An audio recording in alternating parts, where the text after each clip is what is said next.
Welcome to the E-Extension Women in Agriculture Learning Network webinar, Marketing Your Products, Turning Samples into Sales. I'm Beth Holtzman, and I am the Project Manager for the Women in Ag Learning Network. I'll be moderating this session. Lisa Scarborough, Project Co-Manager, is also on board today, and she's handling the technical aspects of our webinar. The Women in Ag Learning Network was launched about 6 months ago to help women in agriculture improve their quality of life by providing information and resources that support good decision making. Today's webinar focuses on using samples to promote your sales. You'll learn how to choose which products to sample, how to control costs, and practical ways to address food safety when sampling. Our presenters are Lorin Fahrmeier and Londa Nwadike. Lorin is a Farm to Institution Program Coordinator for the University of Missouri Extension. Lorin's family sells a large amount of produce and other products through their farm stand and at farmers markets. Londa is the State Extension Food Safety Specialist for both the University of Missouri and Kansas State University. Welcome, Londa and Lorin. You can take it away from here. Hi, good morning. I guess we're afternoon depending upon where you're located at. This is Lorin Fahrmeier. Londa, did you want to take a second and say hi?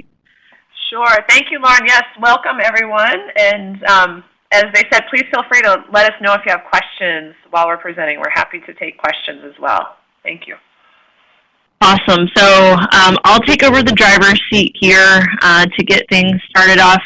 A little bit of background. Londa and I are fortunate enough to be colleagues here in Missouri, and we're able to kind of cross-pollinate a little bit with some of the programming, and we're just really fortunate to have each other, to kind of depend on and lean on, especially when I'm working with direct consumable foods, and that's her job, is to make sure to keep me in line with the work that I'm doing with schools and institutions around the state of Missouri. I'm going to go ahead and advance this slide here. From the outline, these are some of the things that we're going to visit about today in today's webinar. So please feel free to post chat questions, anything like that, if you hear something that interests you or that you'd like to know more about. I'll tell you a little bit about myself from my bio. I am fortunate enough, we're all eaters, so we're all involved in agriculture in some form, way, fashion, even if we are just, like I said, eaters. But I'm very fortunate to basically live, breathe, eat everything that has to do with direct consumable agriculture. My husband and I, we grow a lot of produce, and it's a nice benefit to kind of see what's happening in the market on a week-to-week basis. And I really feel like it helps me do a better job when I'm trying to help specialty crop farmers here in the state reach out to find new markets to help them connect to schools, hospitals, institutions, things like that. So, I saw something on TV, you live something 24/7, but I feel like it's more like 25/8 most of the time. So we'll go ahead and get started with my presentation to not take advantage of your time. I think a lot of times when we think about sampling and sales, we forget that it takes in all accounts when you're looking to sell a product, whether it's, tomatoes or sweet corn at your farmer's market, or whether you maybe grow fresh fruits and vegetables and then turn those fresh fruits and vegetables into value-added products. It all goes together. And I'm sure that you guys have always, you've heard the expression, you only get the one chance to make a first impression. At market, you'll notice that you'll always have regulars that come by, and they are well informed about what you have coming in season, what's coming up, what, if you, have had some sort of pest issue, you have your regulars that you can always depend on. Every week it's important when you're dealing with your customers, even if they are a regular, it's really important to keep them engaged, and basically don't get lazy. Don't let your game slip just because you're used to seeing them at your market booth every week, every Saturday morning at 8 o'clock. A lot of us are family farmers. It's important to, share that story and let them know about your personal life, because trust me, they tell us way more about our personal life when we're at market. But that's just something that's really important. That first impression, it's not just from a first meeting. It's every single time you see your customer, make sure that you say hello, that you're engaged with every single person that comes by your booth. One of the things that we've noticed, especially when we have new employees that have started coming to market or they're working at our farm stand for the first time, I make it a challenge, especially if they're younger, to make sure that they make eye contact. Making eye contact with the customer is an excellent way to get them into your market space. Making that eye contact and just simply saying hello, good morning, some type of greeting. So we always challenge our employees to take that vested interest in everybody that's coming by our booth, because that means that's a potential sell. Are you dressed for success? Summers get really long. It's easy to, start feeling tired. That August slump really kind of hits. But always make sure that, that you're dressed for success, that you have your message, and that you are ready to go and be active with that day, because it is so much cheaper to keep your current customers than to try to keep finding new ones. And another thing is always try to make their day. So I came up, you'll see the photo here. We talk about messaging. This is an actual market vendor in the Kansas City market that they posted this sign right in front of their tomatoes, ugliest tomatoes at the market. And believe it or not, they sold it. But your market day checklist, did you bring your best product? What products are visible? Are you placing your products next to each other so that it makes it easier for suggested selling? Is your signage adequate? And I don't even know if adequate is the right word to use. You want people to spot you a mile away. So using that, how can you use your signage or marketing to become a product attribute? Okay, so for example, when we are selling tomatoes, when we're tasting tomatoes at the market, if you want to try to figure out ways that you can draw people in, figure out a way to brand your product. For the longest time, we sold tomatoes into the Kansas City grocery store market, and we became known for our red tomatoes. Well, they were just a typical hybrid tomato, but we called them the famous Fahrmeier Reds, okay? And people, just that signage alone made them want to stop and taste this famous tomato, okay? Like I said, they were, in my opinion, they were fantastic tomatoes, but, that signage, it made them stop in their tracks. So a warm greeting, good morning, they see the signage, that engages them. What does this Fahrmeier Red, what is so special about them? It opens up an opportunity to then showcase your product. When sampling your product, because it can get really expensive, especially if you're selling a value-added product. I always like to call it like our scratch and dents. Something that might go into the compost pile. That's typically what we're going to sample. One, because it's dead ripe, and so the flavor is going to be at its peak already. So that's going to be enticing for a customer to taste something that it's not going to get any better than that flavor that is already there. But you're not really going to lose anything, because if it is a little bit damaged, chances are it's not going to hold for another market. So you might as well use that to sell your product. So we found that kind of helps us control the pricing, or the cost of sampling and things, because like I said, if you're doing multiple markets a week, that adds up to a lot of product. Another thing that we do too is we don't offer large bites, it's smaller bites. And depending upon the rules, and Londa's going to talk a lot about sampling, how to do it, from a safety perspective, small bites that are contained, make your sampling tray as attractive as you possibly can. What we like to do is cut, so if we're going to sample a tomato, for example, we'll cut the tomato horizontally in half so that they can see what the inside of that tomato looks like. We all know, you can get a tomato in the middle of the winter and it's going to have that green, nasty core in it, right? Consumers have been trained that that's the way that an inside of a tomato really is. Well, cut that tomato in half so that folks can see it and set it right next to your samples so that they're getting that perfect bite, but they're also seeing that they can take home that perfect bite with them. With sweet corn, things like that, we'll pull the husk back to let them view and see the sweet corn at its freshest peak that you possibly can see, and we advertise this corn was picked within 12 hours.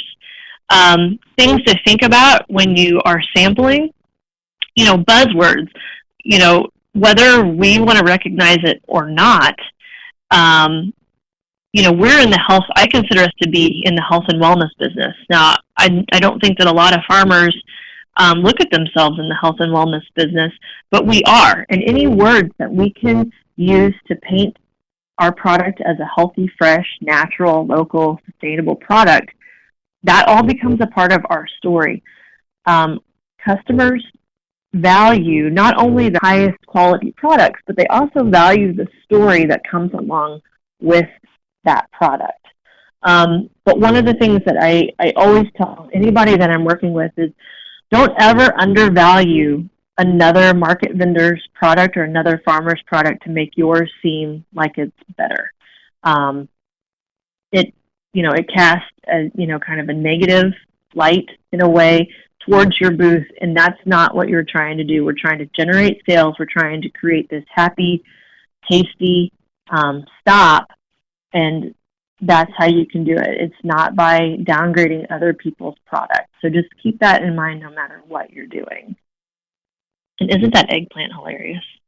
It's got a little natural smiley face to it.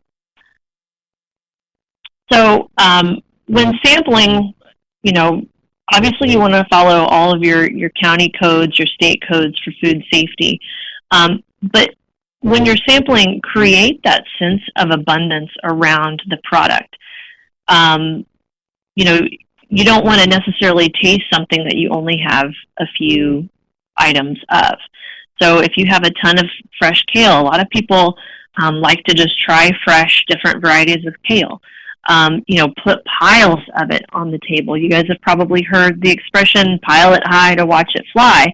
It's so true, especially when you have a sample right there. They can taste it, they can smell it, they can see it. They see that you have a lot of it, and it'll encourage them to pick it up. Is your table, is it built, full of color? What are your customers seeing? If you're using a lot of vertical space, what are they seeing at eye level? Like I said, if you have an abundance of something, put that at the customer's eye level. Sample it, have it to where they can just reach straight out to pick it up. And then combine those products that go together. Always use clean tablecloths. I know it's really difficult to keep your hands clean and things like that at the farmer's market. But, I always keep, some sort of wipe, something like that will help, that I can just turn around, wipe my hands off so that my fingernails are clean, my hands are clean. I'm always in a clean appearance because cleanliness helps make people feel like your product is safe to eat, it's good to eat, and they will be more likely to pick it up and take it home with them. These are just a couple of different examples. I mentioned, the vertical spacing. You see the family that has jams and jellies. Customers can walk straight up, and their product is right there, basically in your face. It's asking you to pick up the product. You'll see at the top there's melons. This market vendor, they cut their melon directly in half because they have different types of varieties of melon. And it encourages you to try something different. It's colorful. It's pretty. Placing, the red seed, samples of red seedless watermelon next to the red, the orange, the yellow melon putting it all out there so that they can see and taste and take it home. Anything you can do to make your customer shopping experience easier is going to make your sales boost. And then on actually the right-hand side there, you'll see there's bite-sized cherry tomatoes next to peppers. All of these products, I know that fruits and vegetables tend to go together, but placing things, one, for color variation, and two, things that would go together. You'll see leeks and then on down the table, cucumbers, yellow squash, zucchini, things like that. Pairing things together, one, that you can sell at a similar price point, and two, that will build an easier recipe suggestion that will help your products move much quicker. And the more you sell down, keep repiling. So if you only have 15 bell peppers left on your table, keep piling them up, put them in a basket, make it appear that there is still abundance at your table. Use the fact that you only have a few as a selling point, especially if you have a sample of it out. You know, these bell peppers are so crunchy and flavorful. As you can see, we only have a few left. You better get them before they're gone. You know, using those suggestions.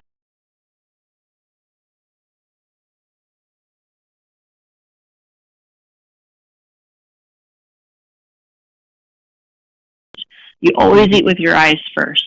So if you can envision yourself eating these fresh products, that's going to help push it out the door. So I'm going to go over promotions here really quickly. I mentioned, highlight or promote a product. I mentioned the kale. Use that. Bring recipes to market with you.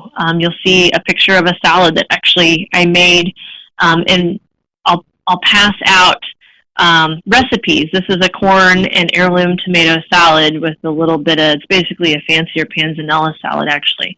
But if it gives customers a chance to try something new, if they know that you're feeding this particular recipe to your family, they become more vested. They're more likely to buy all of those products from you, especially if you offer it at your table. So put your tomatoes next to some fresh basil and put your corn right next to that. Put it to where it's in a sequence and they can go down and they can pick up all of those items needed for that recipe at your table. Another thing I've noticed, when we're sampling, we always help our customers select the best. I really like it when our customers say, I trust what you are going to pick out for me, just select the best.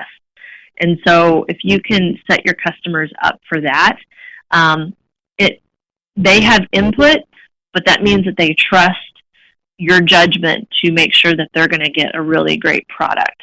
And plus it keeps them, I'm sure a lot of you guys see the market customers, they come up and they smell the tomatoes, or they put their nose directly on peaches or melons, or they'll pull back silks and sweet corn.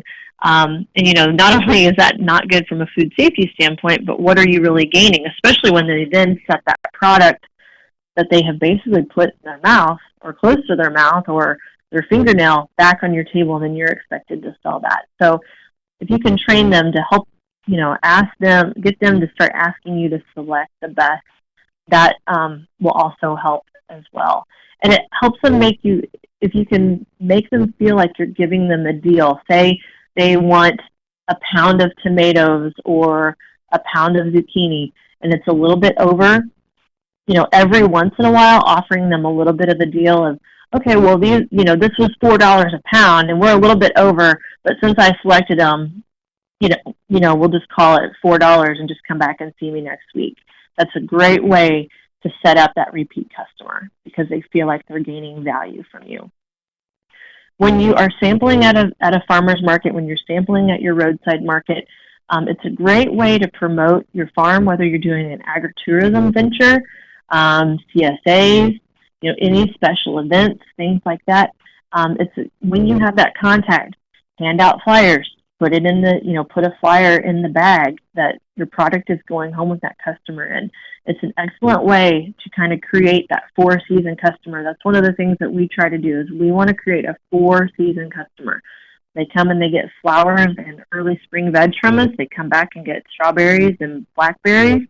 They'll come back when sweet corn and tomatoes hit, and then they come back in the fall for pumpkins and things like that. So anything we can do to get them, to come back for more, they want to be interested, they want to be informed, do that as much as you can.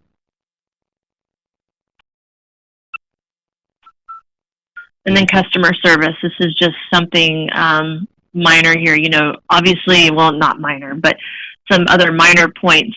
But I mentioned this before, know your product, know what varieties you grow, know the flavor profiles of different types of sweet corn that you might grow, know the flavor profiles of different types of peppers. You want to be informing your customers about everything that you're doing hands-on because they'll find value in that. I mentioned be the initiator, be alert. Always get help. If you have a new employee, encourage your employees to reach out and get help from you. If they are uncertain about, maybe you have a customer asking about growing practices, or maybe asking about what types of ingredients are in a value-added product that you might have. Always encourage your employees to reach out and get help from you so that you aren't sending mixed messages to your customers also. And then stand behind your product. What's your as seen on TV guarantee? We see all those infomercials. What is your as seen on guarantee for your customers? I mentioned, calling our red tomatoes our famous Fahrmeier Reds.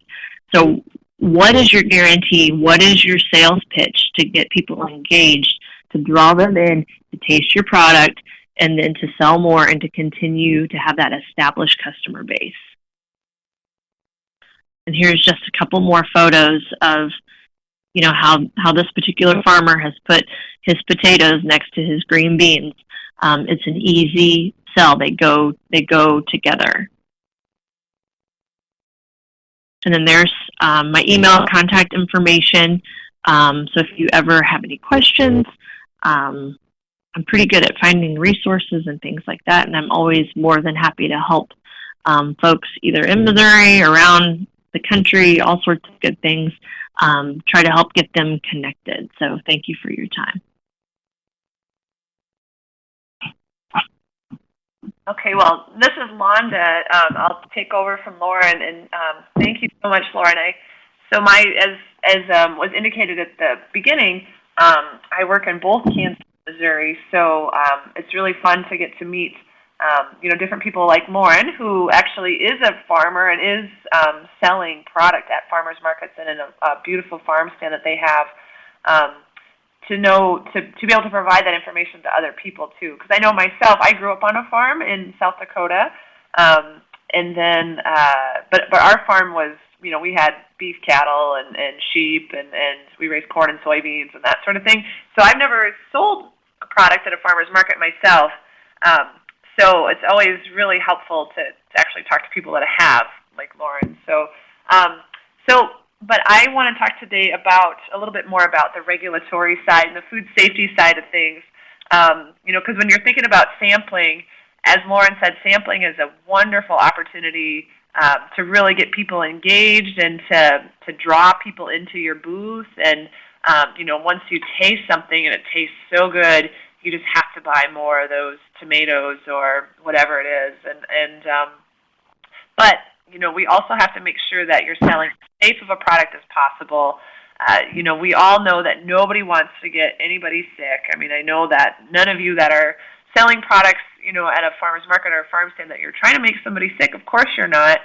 But, and many times I know, I even think this with my own self. I think, I've been doing it this way for years. I've never gotten sick. Nobody's ever gotten sick from what I've cooked or what I've put together.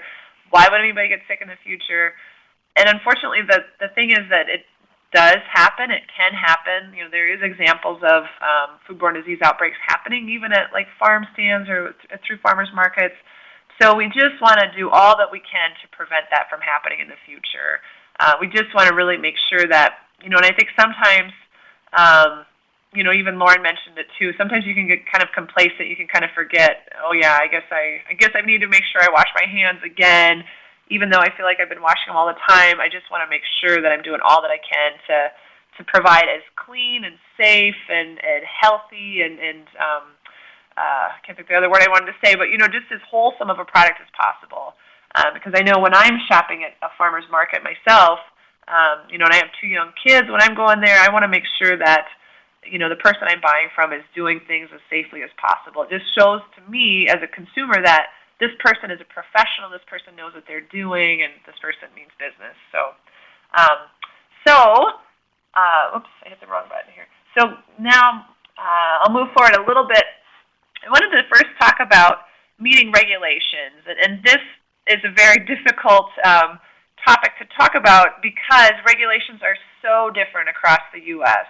And I put over on the chat box, you might have seen that I put a link to a publication that I worked together closely with the Kansas Department of Ag to put out for Kansas farmers market vendors. And that publication does have a lot of these food safety best practices are listed in there for sampling, but it also has the regulatory side for Kansas. So all of you are from different locations. So unfortunately, I can't tell you today what the regulations are specifically in your place. The best thing to do if you don't know the regulatory requirements for sampling in your particular place where you're selling, just make sure you check with the local public health department, or in some cases, like in Kansas, it's the Department of Ag.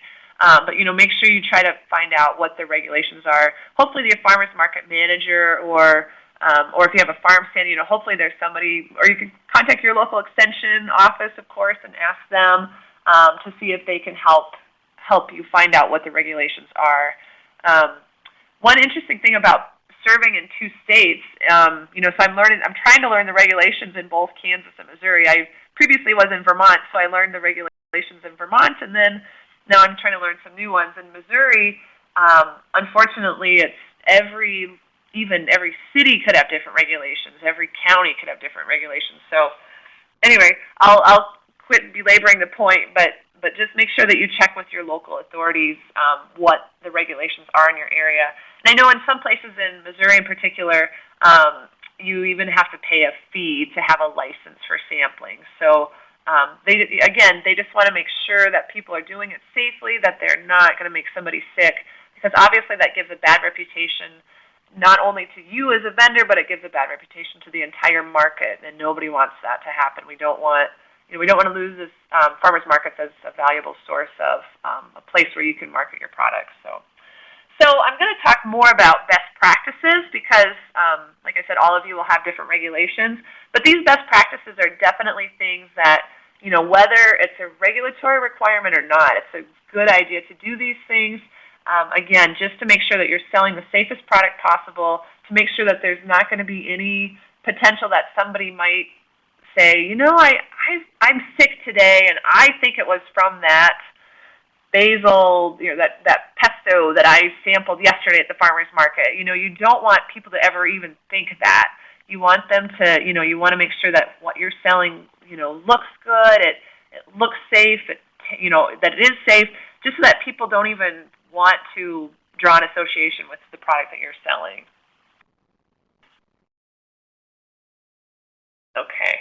So here are some just basic tips, and I know that a lot of these things are probably just common sense, and a lot of you might already be doing these things, but just, again, sometimes it's good just to refresh our memories of things that are important to do. And again, this might seem pretty basic, but just washing your produce before you're cutting it and offering it, that's super important. Even, I know when I was a kid, like I said, I grew up on a farm. I mean, we were always just picking apples off the tree and eating them. I mean, we even just picked rhubarb off the stalk and would eat it when we were mowing lawn or whatever. When you're going to be offering something to somebody else, that's not a good practice. If you're doing it yourself, that's something different. But when you're offering this to somebody else and it's a potential customer, just make sure that you wash it off. And just with running water, it doesn't have to be, you don't have to use any sort of sanitizer or any sort of soap, just with your produce. And I won't go into all the details about that right now, but just, make sure you're washing it off with running water.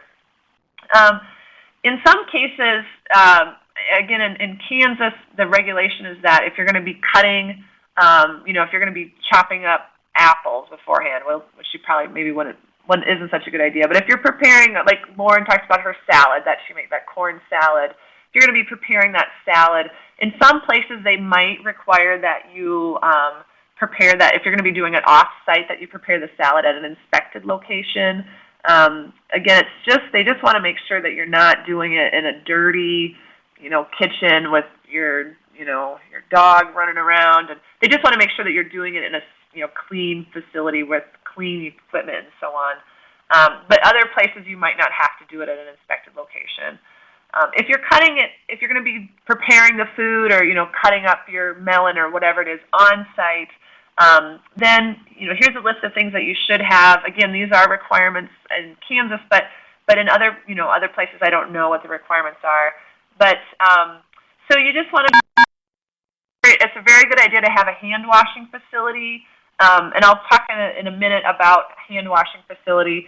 And this doesn't have to be expensive. I also have a slide at the end that will show the cost of these things, because I know sometimes you feel like, oh, a hand washing station, it's expensive, it's cumbersome. Yes, you do have to get some materials together, but once you've got them together and once you kind of have your routine of packing things up and taking it along to the market, hopefully it's not too cumbersome in the future. But hand washing is the best way to control foodborne illness.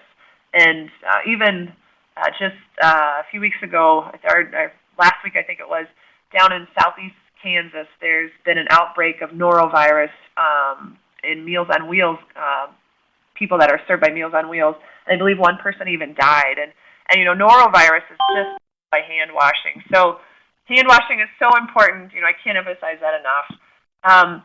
The next point there is having a washing and sanitizing station, and again I'll have a slide on that in a minute. But and again, that's really important if you're going to be using knives, multiple times. Or if you're going to be using a cutting board multiple times, you want to make sure you have that along. If you're going to be only using disposable things, or if you're not going to be cutting at the market, then you don't necessarily need that. But again, just a good practice to have that there. To use, before you start cutting up samples or while you're cutting up samples. The next point that I have listed there is actually somewhat of a topic of discussion in food safety circles about bare hand contact. A lot of requirements, or a lot of states, or a lot of food codes will say no bare hand contact is allowed. So you can't. Or sorry, I should say no bare hand contact with ready-to-eat foods is allowed. But there's a lot of people that say, well, actually, sometimes when people wear gloves, they think it's like a magic bullet, and they think that they don't have to wash their hands if they wear gloves, and they do. Maybe they'll pick up the trash, and then they serve you some food, but they have their gloves on, so it's safe. And actually, that's very not true. So anyway, some places might require you to wear gloves or use tongs. I think gloves and tongs are a good idea, but I also think that, if you're washing your hands really well, that's also really important. So anyway, different opinions there, and you'll just have to check your regulations. So some more thoughts here, and Lorin talked about this a little bit too. If you're going to be, the best way to make sure that not everybody is going to be touching that apple that one person's going to be tasting is, try to do it in a way that it's going to be an individual serving. And you want to make sure that it's not, completely mixed in with the other things that you're going to be selling. It should be next to the apples, which obviously makes sense. But, like this picture here, it's not the clearest picture because there's a cover over top of those apples. But if you can put toothpicks or something in each apple, or have those little tongs, that was in a previous slide. I think there's a picture there. Like in this picture here, you can see they have tongs that they can pick up, their slice. Those are good ways to make sure that other people aren't touching the sample that somebody else is going to eat. I have a 3-year-old and a 1-year-old, and I know that when we go to farmers markets and so on, my 3-year-old loves to take the samples, but her hands are very often dirty, and if she's touching a sample that somebody else is going to eat, that's not a good idea. So, you know, you just want to do all you can to prevent that from happening. The next point there is you know, we want to try to keep cut produce. So anything that's been cut, so your samples, you want to make sure that they're as cold as possible. And to some extent, and it depends on the product. Like tomatoes, they don't really like the cold that well, but other products, you know, it'll help keep them crisper. You know, apples and cherries, those sort of things are better if they're colder.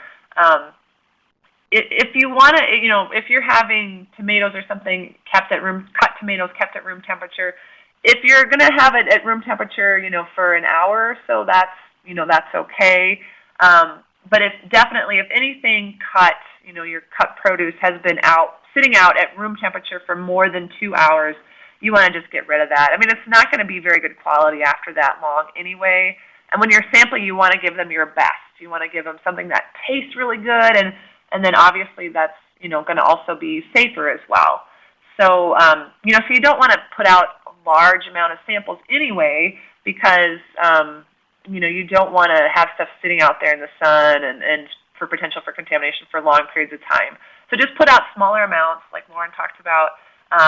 That's going to keep it safer, and it's going to prevent people from taking way too much anyway. So one other point there about the temperature, just making sure that you're checking the temperature, you know, approximately hourly with the thermometer, just to make sure that you're keeping your things cold. You know, you don't want your cut apples to be, you know, up at 70 degrees or 80 degrees, you know, or your cut cheese or whatever it is. Make sure that you're keeping things cold. You know, just check that temperature every once in a while, every hour or so.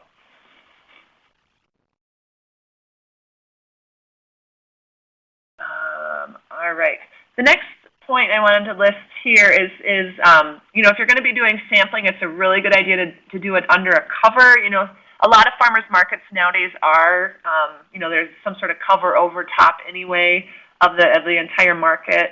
And if you're going to be selling your product, it's a very good from a quality perspective as well as a safety perspective to have a tent or umbrella, something like that, just to keep you know, to keep birds from dropping down onto your product, but, you know, also to keep the sun off and, you know, anything that might be dropping down from the trees up above.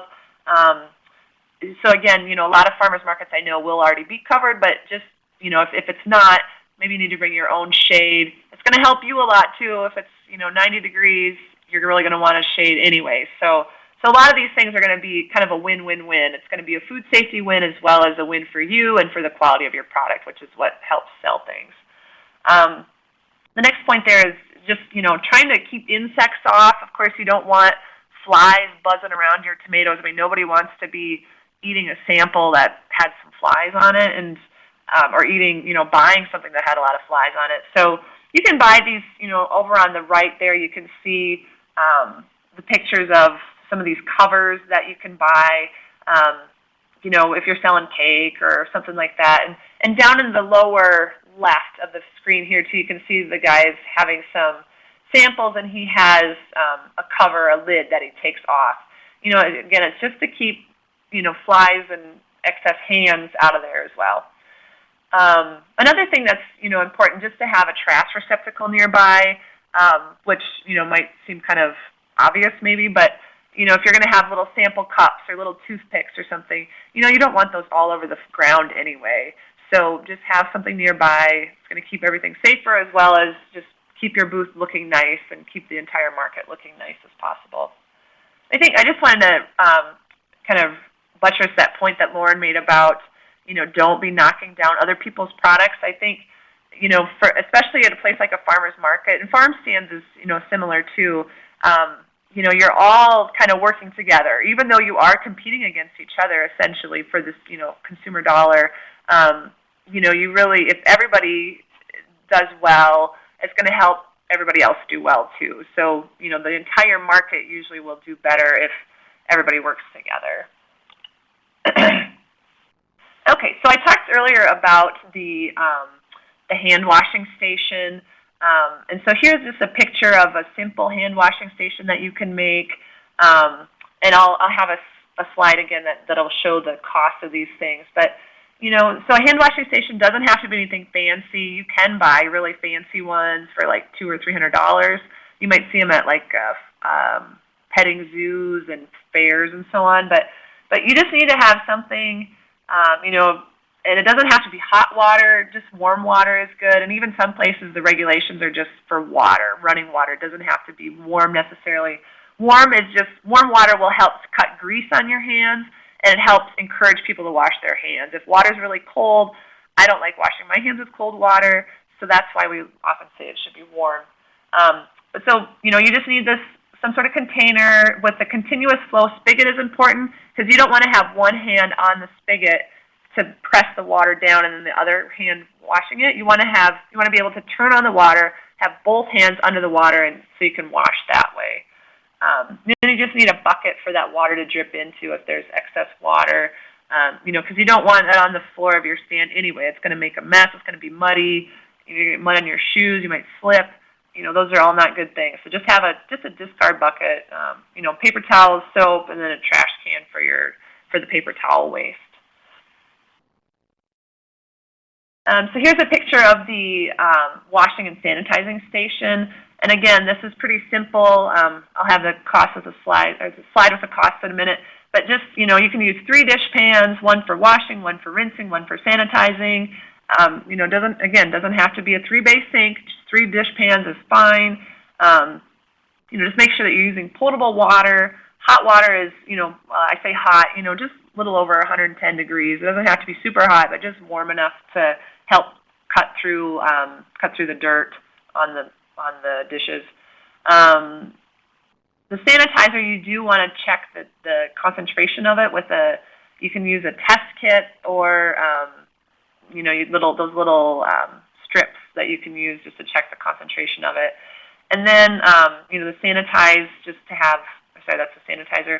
And then let it soak in the sanitizer for about 30 seconds just to make sure it's good and sanitized. And then allowing to air dry and clean paper towels or racks is the best method. Or, if you need to use it right away again, then you can just use it right away.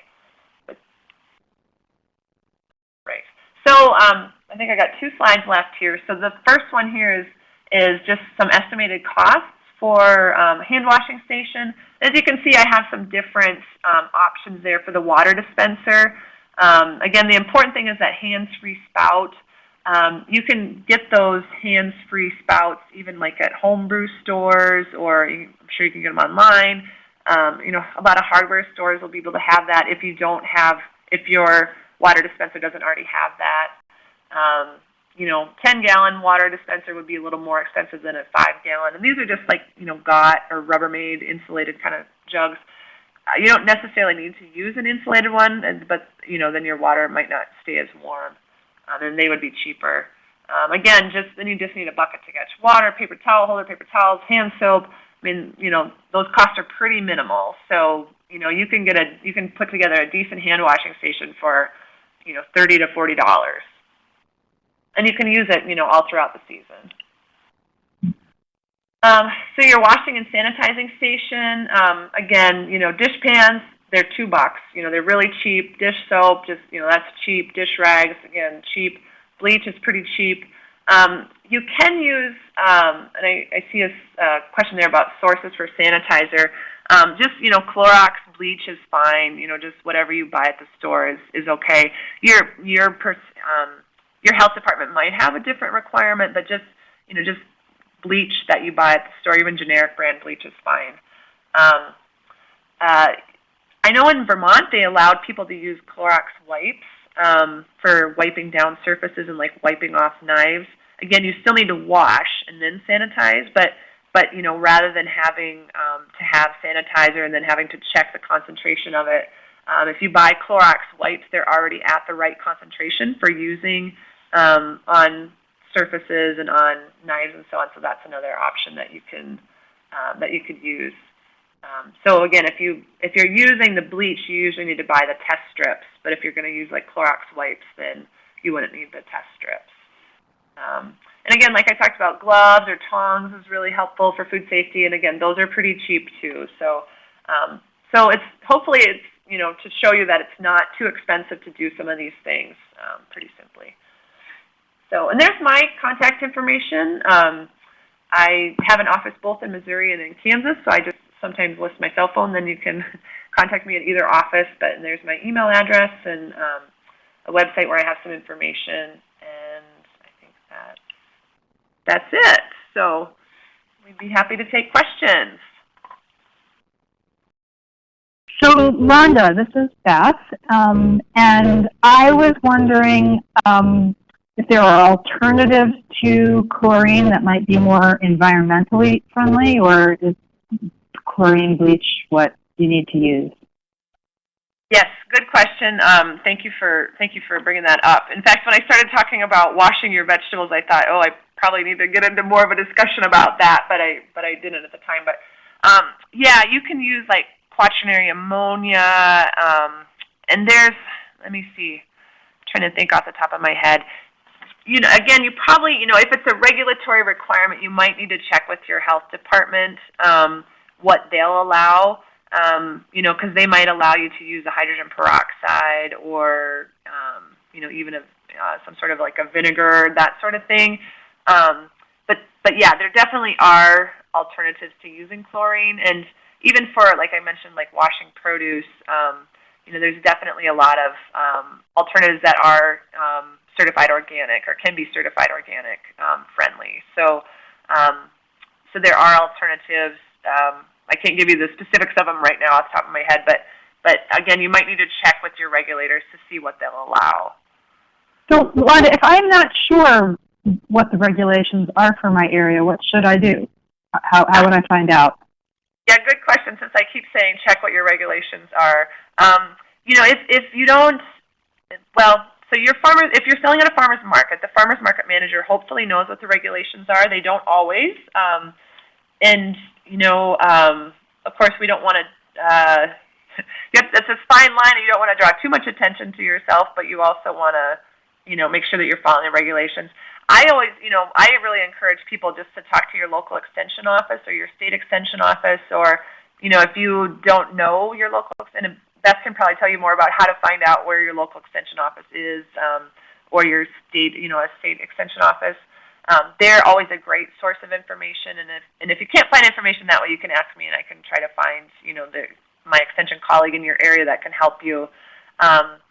You know, so that's probably you know, you can obviously go directly and talk to your local public health department, local agriculture department, whatever. But extension is always a great way to get that information without, like I said, you know, just drawing extra attention to yourself and finding out the information more objectively. And I'll just add, here in Vermont, where I am, which is the health department, inspectors, people who work with food producers to have their inspected facilities, I think they actually really like to be contacted early and to work with the business to help them use their really limited resources for creating food safety infrastructure wisely. They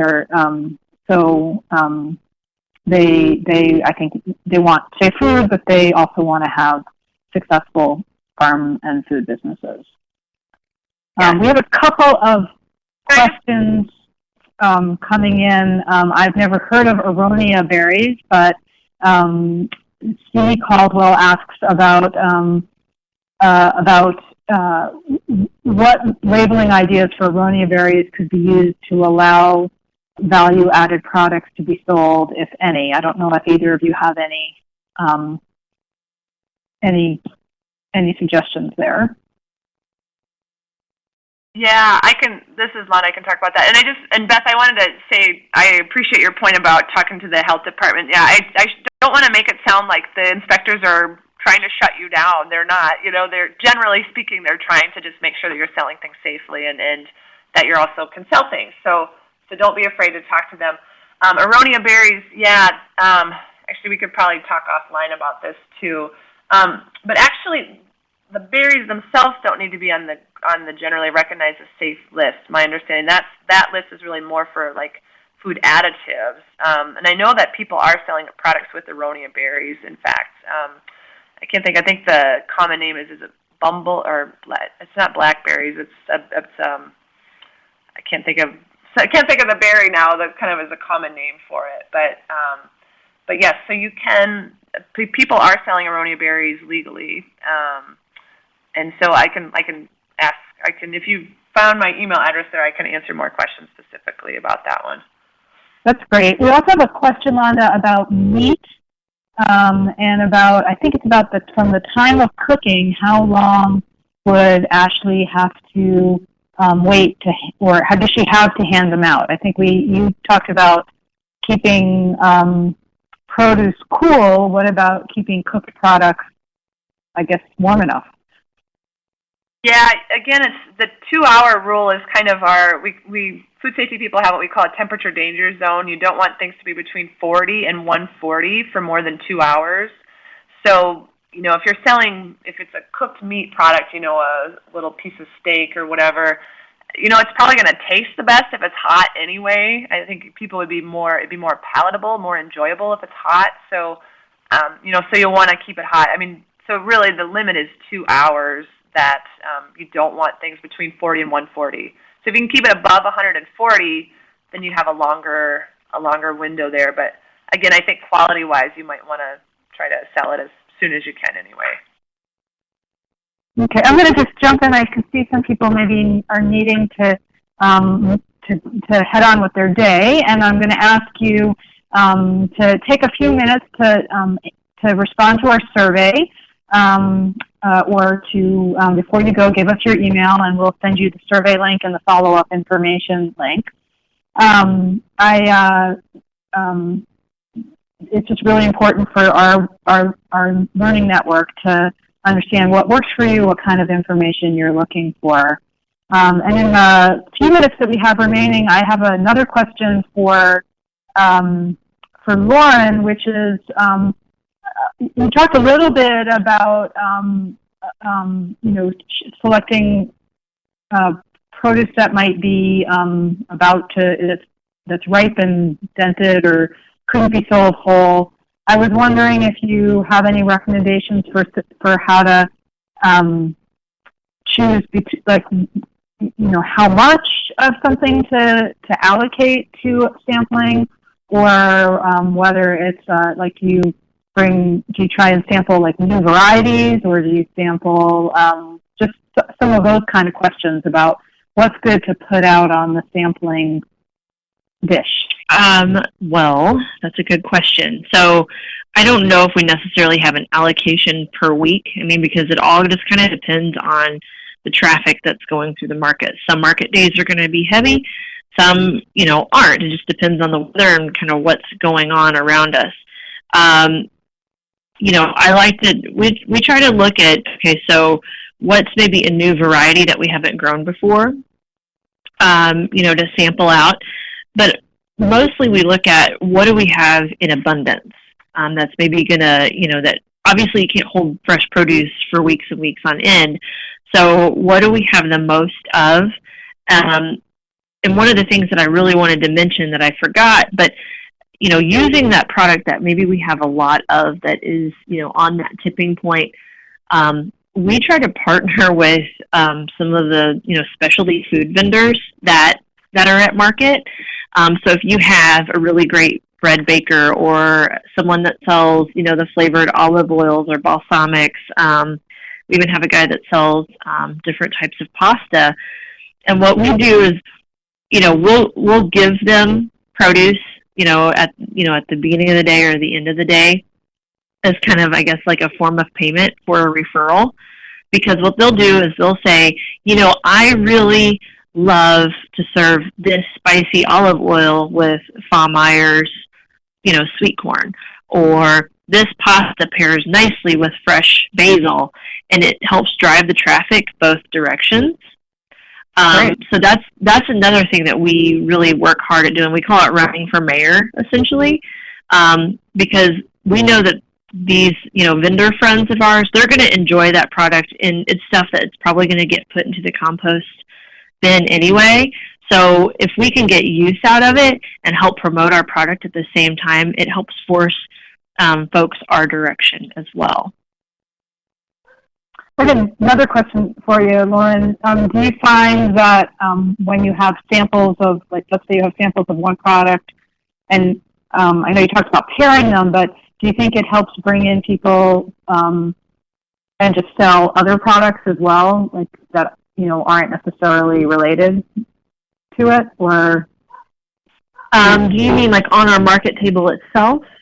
Well, I guess I guess I'm thinking about my own behavior, that I might go into a booth because I see there's product there that I might want to taste, and then I look around and I say, oh yeah, like I need spinach too, and I could, those carrots look great, and even though they weren't sampling and they weren't paired, I might, instead of walking out with the two items that are being sampled, I might actually walk out with 6.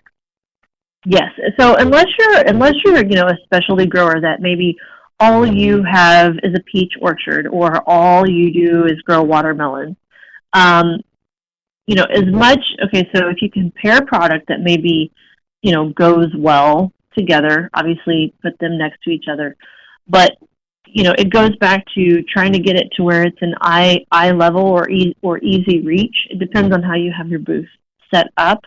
But if you can use ways of suggestive selling, that's a huge bonus. It's like, oh, well, I see that, that you've picked up our bell peppers today. You know what really goes great, with bell peppers, or what I make that goes great with our bell peppers, and then use another product on your table to suggestive sell. That's where recipes become vital. Well, great. So, A. Zander from, I think it's Colorado State, she's you, also suggests that if you have a SNAP educator preparing foods, they can use your produce in their market prep and help, I guess, bring attention. That's a good plug. It's a good way to plug your farm. The one thing that I would want to stress, because we're in business to be in business to help make a living, correct? So it's great to have those partnerships with our extension agencies. It's great to all these other public education agencies, but don't get in the track to where you're constantly kind of set a monthly budget of, okay, so if I was going to sell $100 of retail product, keep that $100 as your range that you're going to either give away or sample for the month. Because, you'll have those kind of repeat folks that, they'll either want the product for free, but there's also a lot of folks that maybe have SNAP funds or something that they can actually spend to purchase that product, and then it can turn into a sales opportunity also. Because you might have a SNAP educator that is educating at, farmers markets on Saturdays, but they're also doing a family cooking class at a local community center on Wednesdays, and they need fresh products. So guess what? If you can become their go-to person, it's a great way to build a lasting relationship too. I'm more for the FNP program, so she's not. Yeah. So we're here at 1 o'clock Eastern Time, and I want to thank everyone for joining us, especially Londa and Lorin for sharing so much useful information. And again, I'm going to ask everyone to take a few minutes now or in the next few days to fill out our survey and help guide where we go next with our webinars. So thank you very much, and have a good rest of your day. Thanks, everyone. Thank you.